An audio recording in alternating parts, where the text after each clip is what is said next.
das pessoas de verdade. Cumpre teu chamado para mim. Amém. O tema dessa palavra é: vai nessa tua força. Quem conhece um pouquinho da Bíblia, das coisas de Deus, já sabe de quem que a gente vai falar hoje, né? Essa passagem é muito conhecida. Vai nessa tua força. Deus falou isso para um homem chamado Gideão. E a gente vai compartilhar um pouquinho da vida desse homem, da história de Israel nessa época, para a gente estar conhecendo mais, amém? Ao Pai e os princípios dele para nós. Essa história está em Juízes, capítulo 6. Se você puder abrir a sua Bíblia. Juízes 6. A partir do primeiro versículo.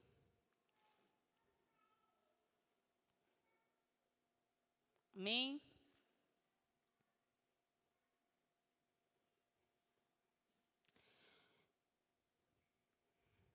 Porém, os filhos de Israel fizeram o que era mal aos olhos do Senhor. E o Senhor os deu nas mãos dos midianitas por 7 anos.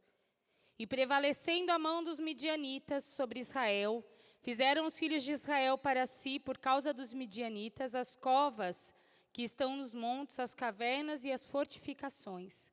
Porque sucedia que, semeando Israel, os midianitas e os amalequitas, e também os do Oriente, contra ele subiam. E punham-se contra ele em campo, e destruíam o fruto da terra, até chegarem a Gaza. E não deixavam mantimento em Israel, nem ovelhas, nem bois, nem jumentos. O que estava acontecendo aqui? Primeira coisa, Israel fez o que era mal aos olhos do Senhor. Israel começou a desobedecer. Israel tinha uma aliança eterna, como eu e você temos através de Jesus Cristo. Na época, o povo de Israel, essa nação, tinha essa aliança através de um homem chamado Abrão, porque Deus fez uma aliança com Abrão e toda a sua descendência. Então, eles eram aliançados com Deus como nós, mas eles fizeram o que era mal aos olhos do Senhor. Eles começaram a desobedecer os mandamentos de Deus, começaram a ir após outros deuses e começaram a desagradar o coração de Deus. E o que acontece quando nós fazemos isso, irmãos? Nós perdemos o respaldo de Deus, a proteção de Deus. Nós perdemos o respaldo de Deus, a proteção de Deus, à medida que nós fazemos o que é mal aos olhos do Senhor. E eles escolheram as consequências disso. E qual foi a consequência? Os povos, os midianitas, os amalequitas, todas as vezes que eles semeavam, plantavam, naquela época não tinha o supermercado, né? Não tinha o açougue para ir lá e comprar carne gostosinha, não tinha padaria com pão feitinho, naquela época era plantar e colher. E vocês sabem que plantar e colher não é rápido, né? Nós somos a geração do micro-ondas, tudo nos 10 segundos, não é? Uma geração imediatista. Os nossos filhos, então, só Jesus. Mas naquela época não. É um trabalho laborioso, você plantar, esperar crescer e colher para se alimentar. Não era tão simples. Esperar o bichinho crescer para ter a carne. E o que acontecia? Os midianitas e os amalequitas iam lá e destruíam tudo. Começaram a deixar Israel sem alimento. Quem sobrevive, irmãos, sem alimento? Não sobrevive, não é? E aí uma coisa muito importante aconteceu. No versículo 6, diz assim: assim Israel empobreceu muito pela presença dos midianitas. Então os filhos de Israel clamaram ao Senhor. Clamaram ao Senhor. Aqui é o momento que Israel começa a acertar. Aqui é o momento que Israel começa a acertar, porque Deus, ele é um Deus misericordioso. Ele é justo juiz, e aquilo que a gente planta, a gente colhe. Tudo que nós semeamos, nós ceifaremos. Israel fez o que era mal e ele colheu isso, colheu as consequências. Mas ele clamou ao Senhor, esse povo começou a clamar: Deus nos ajude. E Deus é tão bom, é tão misericordioso, que mesmo quando nós pecamos, mesmo quando nós erramos, se houver um arrependimento no nosso coração e se nós clamarmos a Ele, o que Ele faz? Vem ao nosso socorro.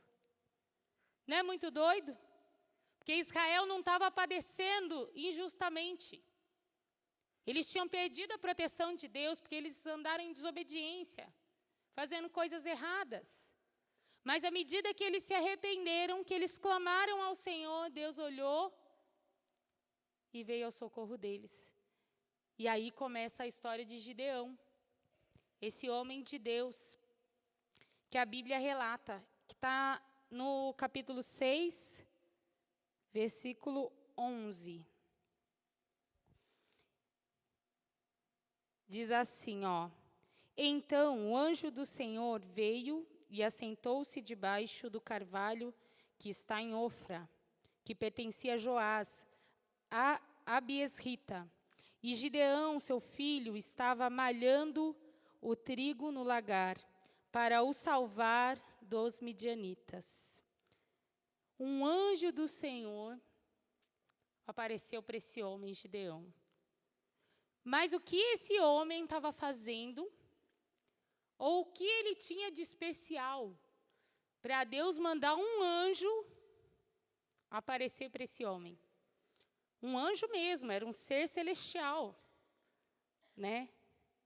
Ele não mandou uma pessoa, como anjo de Deus, representando um anjo. Não, era um ser celestial que apareceu para Gideão. Um anjo de Deus. O que ele tem de especial, irmãos? Quantos de nós gostaria que um anjo de Deus aparecesse para nós, para nos dar uma missão? Não é? Quantos de nós, nas vigílias, nos cultos, nos momentos de adoração, ficamos: Deus, se manifesta a mim, eu quero sentir, eu quero ver, eu quero provar o que aquele irmão está provando, né? Tem gente que não consegue nem se concentrar, porque fica esperando acontecer com ele o que está acontecendo com o outro. Não dá tempo nem de se concentrar em Deus. Mas é muito bom sentir a presença de Deus. É muito bom quando os anjos de Deus vêm à igreja. Alguns irmãos têm visão aberta e os que não têm, alguns têm discernimento do Espírito. Nós sentimos a presença dos anjos, porque o Senhor Deus se manifesta, né, no reino espiritual. E os anjos são servos dele, ministros de Deus. E o anjo de Deus apareceu para Gideão. Mas o que esse homem estava fazendo? Estava lá, malhando o trigo no lagar. Vamos entender o que isso quer dizer. O trigo, ele era malhado na eira. A eira é um lugar espaçoso e aberto, e o vento ajudava a limpar, a tirar as impurezas do trigo. Mas o que era o lagar? O lagar era o lugar onde se fabricava vinho, onde se pisava as uvas para fabricar vinho. Um lugar fechado, tampado, sem o vento. O que Gideão fez? Ele usou de estratégia, pegou o trigo, levou para o lagar, porque se os midianitas viessem e vissem que eles tinham trigo, o que os midianitas fariam? Destruiriam tudo, e eles ficariam sem alimento. Então Gideão foi e se escondeu no lagar, para malhar, para limpar o trigo, para separar o trigo, para salvar o mantimento do seu povo. E estava bem ele lá, malhando o trigo, onde se faz vinho, onde se pisa as uvas, e aparece o anjo do Senhor. Então, algumas coisas que eu quero compartilhar com você que Gideão fez. Primeira coisa, Gideão fez alguma coisa. Gideão fez alguma coisa, irmãos. A gente fica esperando a manifestação de Deus para nós. Nós queremos que Deus chegue e mande um anjo, nos dê uma missão sobrenatural, né? Só que a gente faz o quê? Nada. fica sentado esperando o anjo chegar. Gideão não estava parado, Gideão estava trabalhando para Deus. Não é? Gideão estava se movendo, estava trabalhando. Ele usou de estratégia. Ele fez alguma coisa. Ele podia nem pensar, nem se portar. Vão morrer tudo de fome. Tem jeito, os midianitas vão destruir. Já viu aquelas pessoas na igreja que ficam assim, não adianta fazer. Não adianta. Salva, mas depois aceita um monte de gente Jesus, depois sai um monte de gente da igreja. Tem gente que é assim, né, irmãos? Para quê? Tanto trabalho. Vai enfeitar toda a igreja, depois acabou o evento. Por que a decoração tem tanto trabalho? Tem gente assim dentro da igreja, irmãos. Gideão podia olhar e falar assim, deixa eu... já era. Midianita já está destruída. Então vou morrer de fome, vou chorar, vou me lamentar. Não. Ele foi fazer alguma coisa. Ele fez algo. E ele não fez algo espetacular, né? Ele não virou o líder do povo. Olha, vamos fazer algo, vamos nos defender dos midianitas. Não, ele foi lá sozinho, pegou o trigo e foi limpar o trigo num lugar escondido, para os midianitas não acharem ele. Né? Outra coisa que Gideão fez aí nesse único versículo, que é muito importante, ele não se preocupou com a dificuldade. Quando se malha o trigo no lugar certo, na eira, o vento ajuda na limpeza. Ali onde ele estava era fechado. O trabalho deve ter sido muito mais dificultoso. Mas ele não se preocupou com os desafios, com os empecilhos e com as dificuldades. Ele falou, eu vou fazer. Porque eu preciso salvar Israel. Senão a gente vai morrer de fome. A gente tem que começar a trabalhar para Deus, sem se preocupar com as dificuldades. Eu até queria entrar na escolinha dominical lá para dar aula. Eu gosto de criança, pastor, apóstolo, eu gosto tanto, até queria, mas eu fico pensando que eu vou perder o culto. Irmãos, quando nós trabalhamos para Deus, nós não perdemos, nós ganhamos, nós somos ministrados por Ele. Queria ajudar lá na cantina. Mas só de pensar que eu não vou poder ficar conversando no final do culto, vou ter que ficar lá, né, servindo. Nem todo irmão é gentil, né, porque nós somos a igreja de Deus, todo mundo gente como a gente, cheio de defeitos. Nem todo mundo é gentil na hora de pedir o salgado, né? Às vezes, né, sai uns estranhamentos, mas eu vou fazer isso, eu nem vou poder bater meu papo. Gideão não se importou com as dificuldades. Ele não olhou o que era o tamanho do desafio. Se ia ser mais difícil, ele falou, eu preciso de uma estratégia. Eu preciso de uma estratégia, eu preciso ajudar a salvar o meu povo.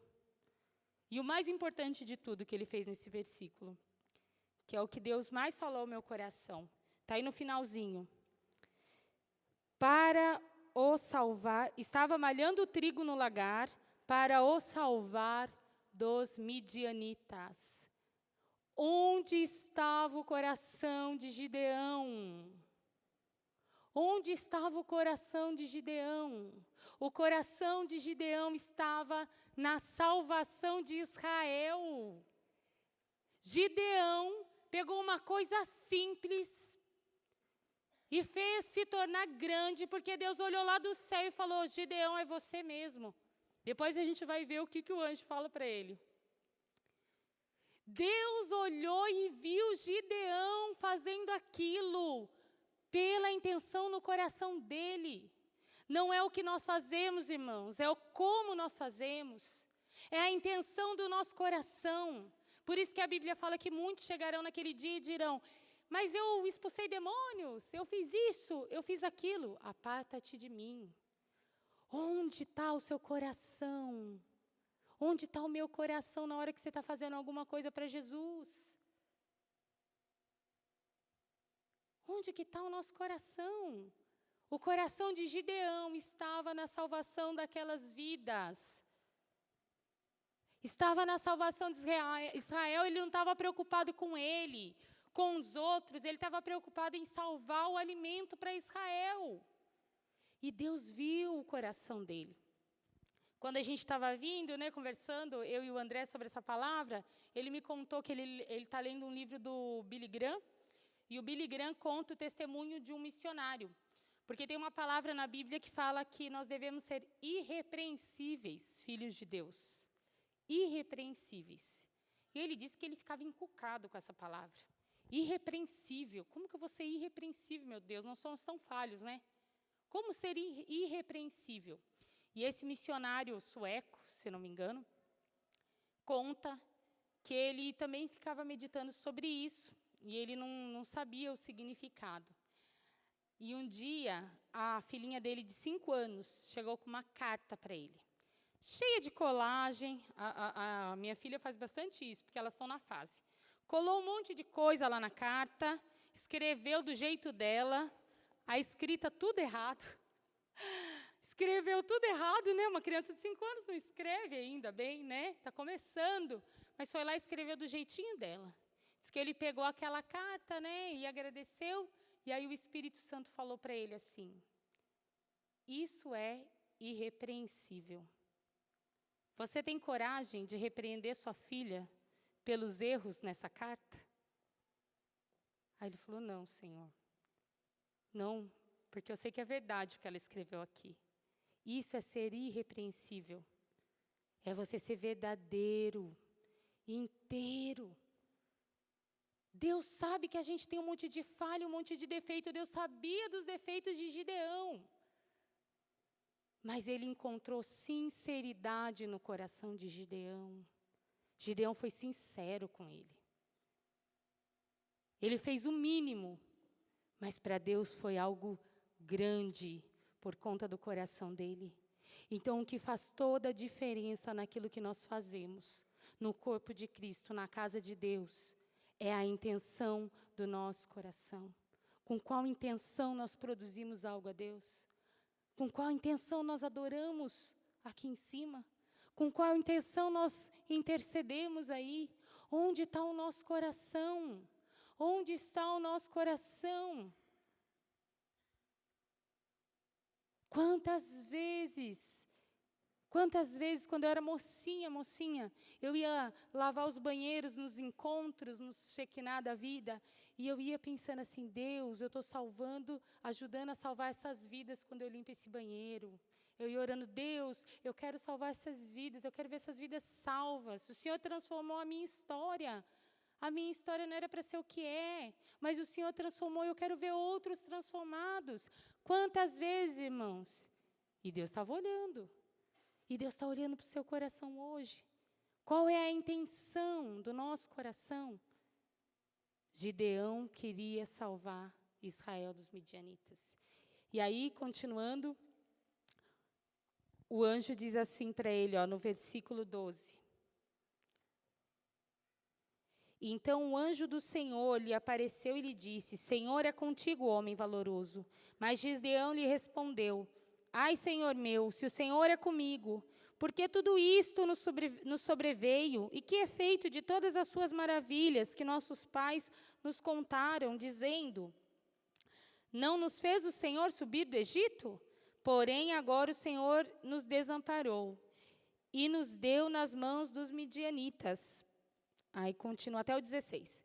Então o Senhor olhou para ele e disse: Vai nessa tua força e livrarás Israel da mão dos midianitas. Porventura não te enviei eu? E ele lhe disse: Ai, Senhor meu, com que livrarei Israel? Eis que minha família é mais pobre em Manassés, e eu o menor da casa do meu pai. E o Senhor lhe disse: Porquanto eu hei de ser contigo, tu ferirás os midianitas como se fossem um só homem. Primeira coisa, o anjo se apresenta e fala: o Senhor é contigo. Achei boa intenção no seu coração, Gideão, e o Senhor é contigo. E você vai livrar Israel, porque é isso que estava no seu coração. Só que agora você não vai salvar um pouquinho de alimento para Israel não morrer de fome. Você vai livrar Israel do jugo dos midianitas. Você vai livrar Israel daquele povo inteiro que está assolando o meu povo, Gideão. E Gideão, Senhor, como que eu vou fazer isso, Deus? Como que eu vou fazer isso? Antes disso, Gideão fala para ele, Senhor meu, o Senhor é conosco, como o Senhor é conosco, Deus? O que é feito de todas as maravilhas que o Senhor fez? Irmãos, Gideão conhecia Deus. Gideão conhecia Deus, Gideão sabia a história e sabia os milagres. Só que Israel tinha feito que era mal e os milagres não estavam acontecendo. E ele falava, e cadê todos os seus milagres? E muitas vezes a igreja está assim. Nós conhecemos a Deus, nós sabemos que Jesus cura, nós sabemos que Jesus liberta, e nós ficamos, Senhor, mas cadê os seus milagres? Cadê a unção sobre a vida dos pastores e ministros que não curam, que não libertam, que não... Irmãos, Deus vai fazer isso com a gente. Deus vai usar você. Deus vai mandar você na Santa Casa, Deus vai mandar você. Ele quer te usar, você tem que estar disponível para Ele. E aí, pensa comigo, Deus ficou se explicando para Gideão? Às vezes a gente começa a razoar com Deus e fica esperando Deus se explicar. Deus falou para Gideão, olha Gideão, sabe o que é? O povo pecou, por isso que vocês estão passando por isso, Gideão. Deus não ficou se explicando para Gideão. Deus só virou e falou o quê? Vai nessa tua força. Você quer ver os meus milagres? Você quer ver o meu sobrenatural? Você quer ver o que eu fiz e tirei o povo do Egito? Então é você mesmo que vai fazer, Gideão. Para de terceirizar. Para de esperar de outro. É você que eu vou usar. É você que Deus quer usar para libertar o povo que está preso e aprisionado. É você que Deus quer usar. Vai nessa tua força, Gideão, vai nessa tua força. Vai nessa intenção do seu coração. Você quer salvar Israel dos midianitas? Vai nessa tua força. E aí, por último, Deus vai e fala.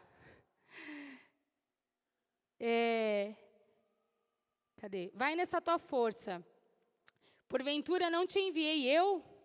Aí ele fala assim, mas eu sou o menor da casa do meu pai, o menor de todos. Como que eu vou livrar Israel?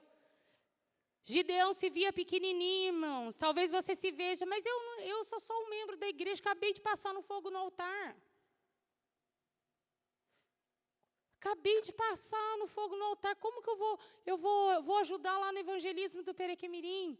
Irmão, vai nessa tua força. Deus não está preocupado com isso, Deus está preocupado com a intenção do nosso coração.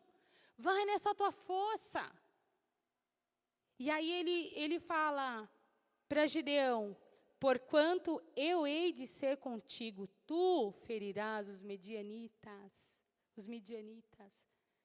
Eu hei de ser contigo, Gideão. Não é a tua força, não é a tua sabedoria, não é o teu conhecimento. Eu hei de ser contigo, não é o tamanho da sua casa que vai fazer diferença para Deus. Não é o status, nem o cargo que você ocupa. Entende? É a intenção do seu coração. Por isso que Deus fala, vai nessa tua força, porque a tua força é boa. Você está com a intenção certa, Gideão. Você está com o coração na coisa certa. Então eu vou te usar. E você vai destruir os midianitas. Deus, Ele é muito tremendo, irmãos. Ele quer usar a gente. Ele quer nos usar. Ele quer te usar na escola. Ele quer te usar onde você passar. Ele quer fazer diferença através da sua vida. Começa a olhar para o lado. Começa a olhar para o lado. A gente foi para Santa Casa, o André teve um negócio que até hoje a gente não sabe o que é. A gente acha que foi dengue. Ficou um mês. Olha, derrubou um homem desse tamanho. Eu falei, Jesus, o vírus era brabo mesmo. Derrubado, ruim. Chegamos lá na Santa Casa, ele mal lá assim, ó, jogado. E eu boa, né, porque eu não estava doente. Eu lá do lado dele, firme e fortona.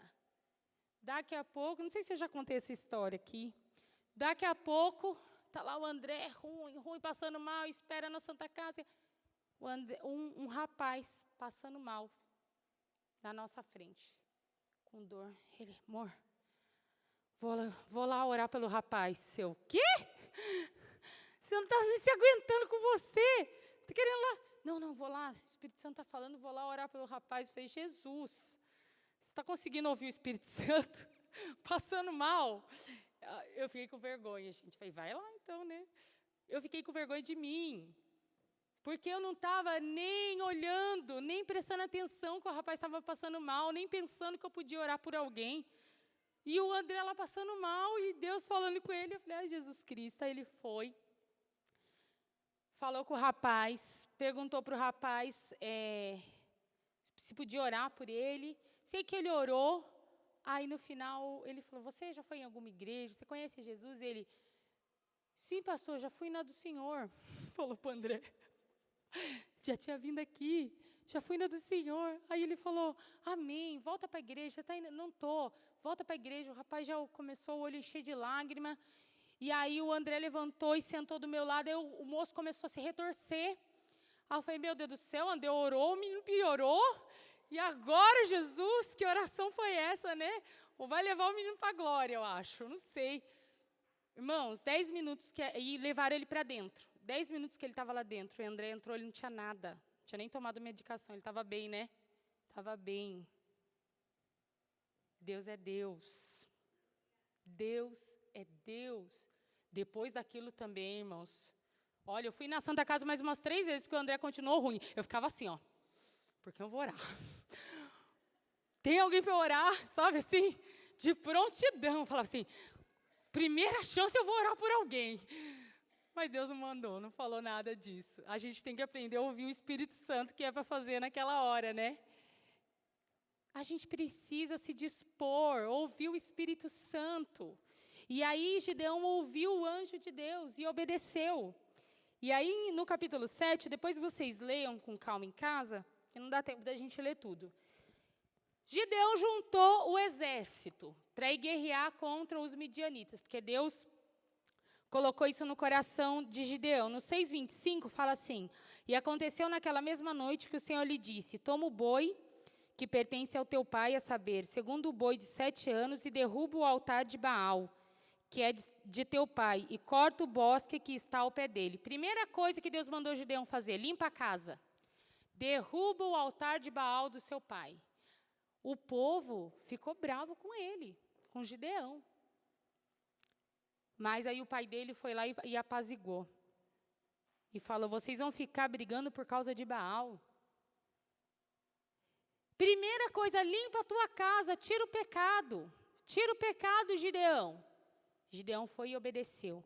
E aí depois, no 6:34... Então o Espírito do Senhor revestiu a Gideão, o qual tocou a trombeta, e o Abiesrita se ajuntaram após dele. Irmãos, Gideão não era líder, mas o Espírito do Senhor fez dele líder. Entende? O Espírito do Senhor que faz as coisas na nossa vida. O André não foi lá orar porque quis, foi o Espírito do Senhor.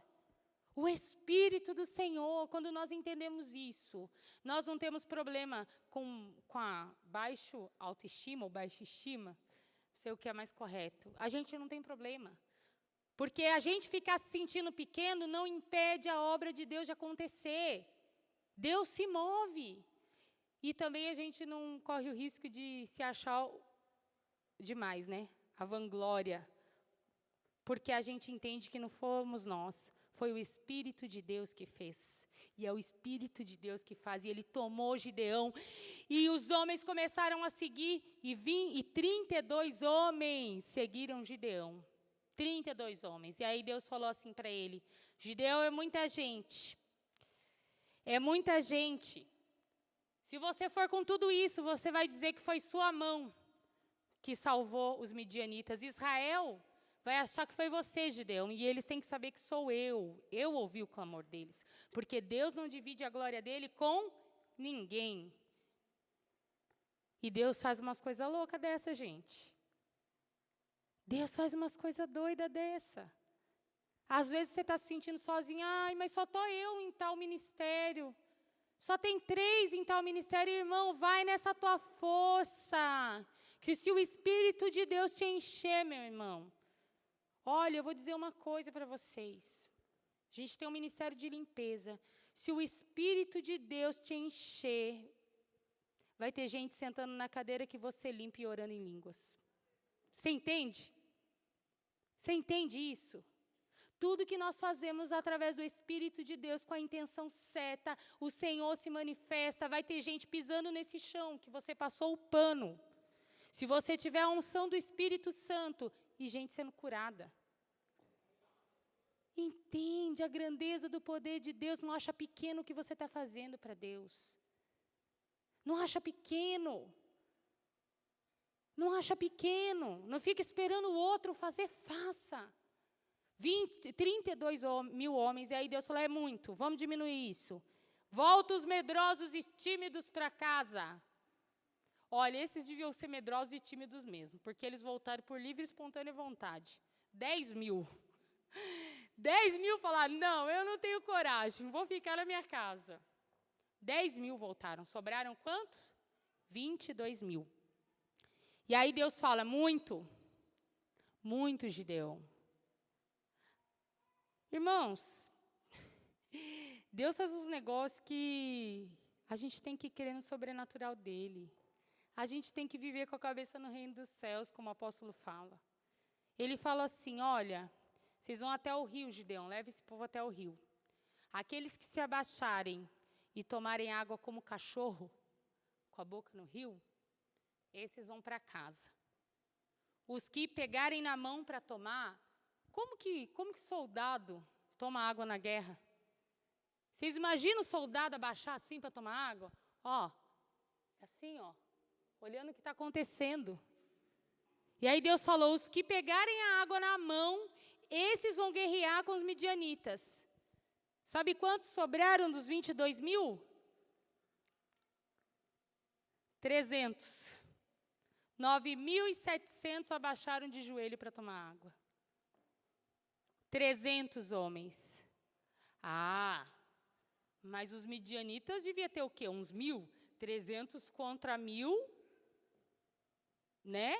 Já é um grande milagre de Deus. Quanto será? Quantas pessoas vocês acham que tinham? Vai pensando aí. No povo dos midianitas. Só. Capítulo 8, versículo 10b. E os que caíram foram 120 mil homens que puxavam a espada. Gideão foi com 300 homens. Uma das maiores vitórias que a Bíblia apresenta. Orquestrada, movida, estratégia de Deus. E Deus está chamando o seu povo. Ele não está preocupado com quantidade, com volume. Ele quer que você trabalhe para Ele, que você sirva a Ele, que você se comprometa com Ele, é isso que Ele quer. Vai nessa tua força.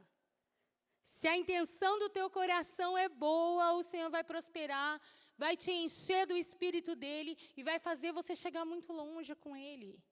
Amém? Você crê nisso? E no 8, ainda no 8:22, para encerrar, vou pedir para o louvor já estar subindo, por favor. Então os homens de Israel disseram a Gideão, domina sobre nós, tanto tu como teu filho e o filho do teu filho, porquanto nos livraste das mãos dos midianitas. Irmãos, isso porque quem ganhou a guerra foi Deus, porque com 300 homens era impossível. Mesmo assim, o que Israel fez? Reina sobre nós, Gideão. Domina sobre nós, Gideão. Seja o nosso rei. Seja o nosso líder. E olha o que Gideão responde no 23. Porém, Gideão lhes disse, sobre vós eu não dominarei, nem tampouco meu filho sobre vós dominará. O Senhor sobre vós dominará. A glória é de Deus, a honra é do Senhor, se nós tivermos isso no nosso coração. Deus mandou Gideão se tornar rei sobre aquele povo. Deus em algum momento fala isso para Gideão. O que o anjo fala? Vai nessa tua força porque você vai livrar Israel dos midianitas. Porque é isso que está no seu coração e eu vou fazer isso através de você.